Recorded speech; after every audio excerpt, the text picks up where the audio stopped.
Assalamualaikum warahmatullahi wabarakatuh. Halo history lover semua, kembali lagi bersama saya di kelas sejarah bersama Sami. Di episode kali ini saya akan membahas tentang kematian DN Aidit. Kehidupan Aidit seketika berubah setelah peristiwa G30S terjadi. Peristiwa nahas itu merubah nasib Aidit 180 derajat. Dari seorang menteri yang dihormati menjadi buronan nomor wahid se-Indonesia. Ia sendiri akhirnya mati pada tanggal 22 November 1965. Lalu bagaimana kronologi kematian ketua Partai Komunis ini? Simak selengkapnya di video ini. Jangan lupa di like dan subscribe ya. Pada 1 Oktober dini hari, Aidit diterbangkan dari Pangkalan Udara Halim, Jakarta ke Pangkalan Udara Adi Sucipto, Yogyakarta. Saat sampai ke Yogyakarta, orang-orang PKI kepercayaannya telah menunggu untuk menyelamatkan dirinya. Namun tanpa disadari, seorang anggota intelijen AD bernama Sri Harto alias Lim Han Kun telah menyusup di lingkungan orang-orang PKI yang mau menyelamatkan Aidit. Sri Harto mulai mendekati salah seorang anggota Biro Khusus PKI yaitu Siswadi. Karena hubungannya itulah ia diberi tugas untuk mengamankan Aidit. Ia juga diperkenalkan dengan salah seorang pengawal Aidit yang bernama Sudarmo. Pada 14 November, Siswadi, Sri Harto, dan Sudarmo memindahkan Aidit dari rumah persembunyiannya yang awalnya di rumah kontrakan Harjo Martono alias Kasim di Samberg ke rumah Sri Harto di Kerten.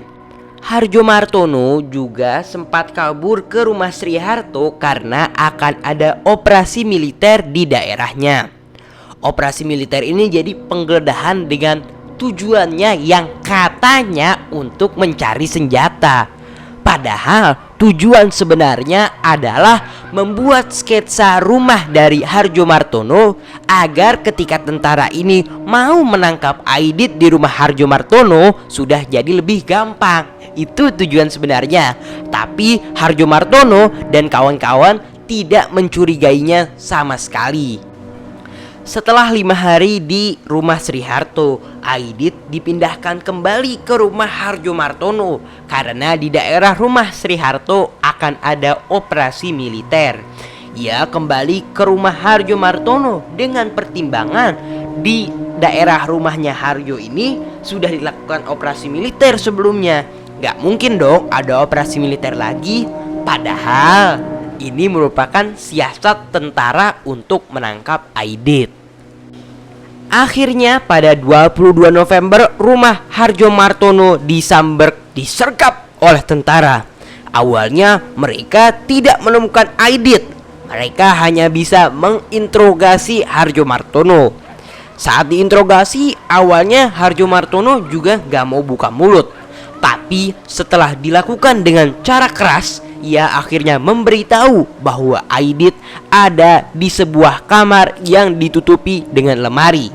Ketika dibuka, benar saja Aidit ada di sana.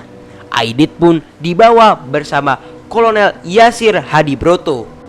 Aidit pun langsung diborgol dan dibawa dengan iring-iringan jeep.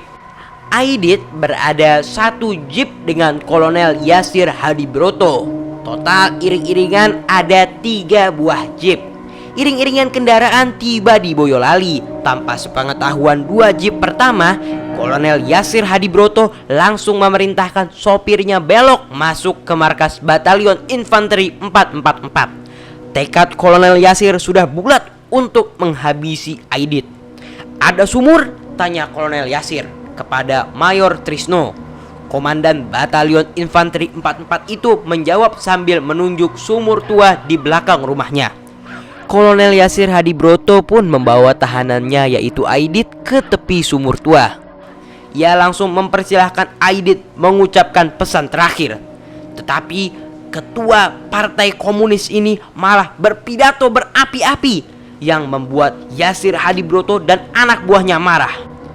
Dan akhirnya Aidit pun dihabisi. tubuhnya terjungkal masuk ke dalam sumur tua itu. Kolonel Yasir juga pernah memberikan keterangan yang lebih rinci. Katanya Aidit berteriak kepada saya, daripada saya ditangkap, lebih baik kalian bunuh saja. Nah, alasan Kolonel Yasir ini agak aneh ya menurut saya.